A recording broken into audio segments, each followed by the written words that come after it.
Алла тағала айтады: «Ва нахшуруху яумал қиямати а'ма». Ол кісіні біз қияметте соқыр етіп тірілтеміз. Сонда қала, ол кісі айтады екен: «Рабби лима хашартани а'ма». Раббым, неге мені соқыр етіп тірілттің?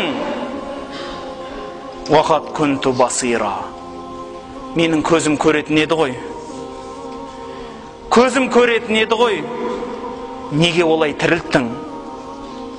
Қала, оған айтылады дейді Алла тарапынан: «Кәзалика ататка». Осылайша саған аятуна, біздің аятымыз келді. Біздің белгілеріміз келді. Біздің зікіріміз келді.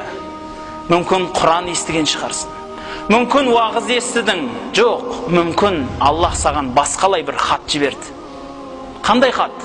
Жоғарыда айтқандай, бір өлген адам жаназасына қатыстыңыз. Сізбен қатар жүрген адам дүниеден өтті. Мүмкін сізбен қатар бір ауру науқас адамды көрдіңіз. Бұның бәрі Алланың аяты. Алланың аяты келді осылайша. Фанаситаха.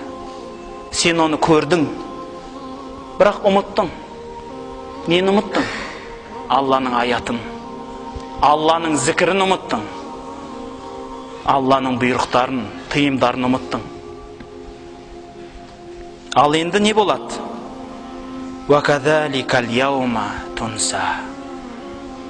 Онда бүгін дәл солай ұмытыласың сенде. Болды, ұмытыласың. Ойлаңшы, бауырлар,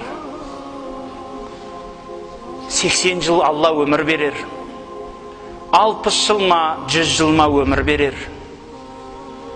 Атақ пен мансап, ақша менен дәулет қашан құтырады қолыңызда?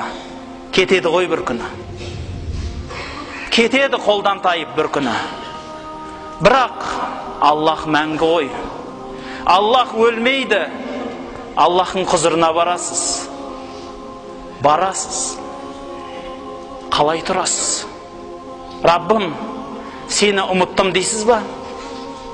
Раббым деп айтуға бетіңіз бола ма екен?